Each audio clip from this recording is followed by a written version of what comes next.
Good morning children. आज हम लोग चैप्टर 9 कारक कारक के भेद में कारक का 5वां भेद अपादान कारक पढ़ेंगे।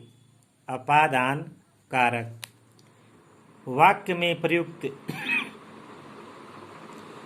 में प्रयुक्त संज्ञा या सर्वनाम के जिस रूप से अलग होने, निकलने, सीखने या तुलना का भाव प्रकट होता है। वाक्य में प्रयुक्त संज्ञा या सर्वनाम से जिस रूप से अलग होने का भाव, निकलने, सीखने या तुलना का भाव प्रकट होता है, उसे अपादान कारक कहते हैं। अपादान कारक की विभक्ति से है। उदाहरण, नल से पानी टपक रहा है, तो नल से पानी क्या है? अलग हो रहा है। अधिकतर नदियां पहाड़ों से निकलती है, यहाँ पर निकल रही है। विनीत सुमित से शांत है, विनीत सुमित से शांत है। मैंने संगीत अपनी माँ से सीखा। खिलाड़ी मैच जीतकर मैदान से लौट रहे थे। उपरोक्त वाक्यों में नल से, पहाड़ों से, सुमित से, माँ से तथा मैदान से अपादान कारक है। अपादान कारक की पहचान।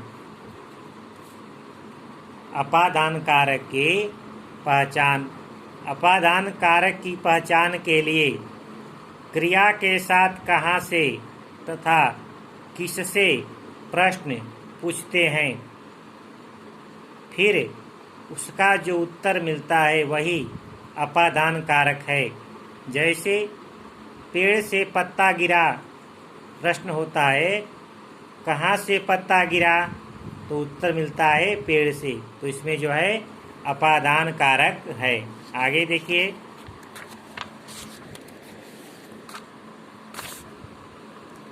छठा है संबंध कारक। संज्ञा या सर्वनाम के जिस रूप से उसका वाक्य में प्रयुक्त अन्य संज्ञा या सर्वनाम से संबंध ज्ञात होता है, उसे संबंध कारक कहते हैं। संबंध कारक की विभक्ति का, के, की तथा सर्वनाम में रा, रे, री होती है। उदाहरण, शीतल का भाई पुलिस विभाग में कार्य करता है। मीरा की सहेली ने पुरस्कार जीता। मेरा घर पास में ही है। राहुल की बहन प्रियंका है। इन वाक्यों में शीतल का, मीरा की, मेरा और राहुल की संबंध कारक हैं, जो संबंध को जोड़ रहे हैं। संबंध कारक की पहचान। इसकी पहचान करने के लिए संज्ञा या सर्वनाम के साथ किसका, किसकी, किसके लगाकर प्रश्न करते हैं, फिर उसका जो उत्तर मिलता है वह संबंध कारक होता है। जैसे यह बस्ता मेरा है, तो प्रश्न बनेगा यह किसका बस्ता है? ठीक, तो उत्तर मिलेगा कि किसका बस्ता है, तो मेरा। ठीक, आगे देखिए, सातवां कारक का 7वां भेद अधिकरण कारक। संज्ञा या सर्वनाम के जिस रूप से क्रिया के होने के स्थान तथा समय की जानकारी मिलती है, उसे अधिकरण कारक कहते हैं। अधिकरण कारक की विभक्ति में और पर है। उदाहरण, मैदान में दर्शक मैच देख रहे हैं। मैदान में दर्शक मैच देख रहे हैं। छत पर कपड़े सूख रहे हैं। टीवी पर समाचार आ रहे हैं। आकाश में तो तारे चमक रहे हैं। इन वाक्यों में मैदान में, छत पर टीवी पर, आकाश में, ये सभी अधिकरण कारक हैं। ठीक, अधिकरण कारक की पहचान, इसकी पहचान करने के लिए वाक्य में क्रिया के साथ कहाँ लगाकर प्रश्न करते हैं। यदि उत्तर मिलता है तो अधिकरण कारक है, यदि उत्तर मिलता है तो अधिकरण कारक है। जैसे चिड़िया डाल पर बैठी है, चिड़िया डाल पर बैठी है, तो प्रश्न बनता है चिड़िया कहाँ बैठी है, उत्तर मिलता है डाल पर, तो यह जो है अधिकरण कारक है। 8वां भेद देखिए, संबोधन। संबोधन कारक का संबंध वाक्य में, वाक्य की क्रिया से नहीं होता। संबोधन कारक का संबंध वाक्य की क्रिया से नहीं होता। इसका प्रयोग किसी को संबोधित करने के लिए किया जाता है। इस कारक में हे, अरे, ओ आदि का प्रयोग किया जाता है।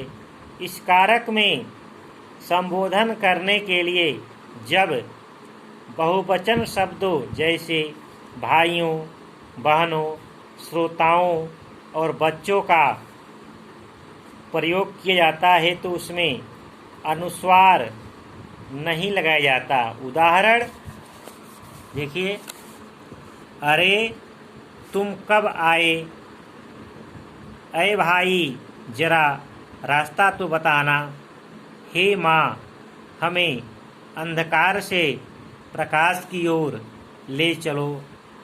बच्चों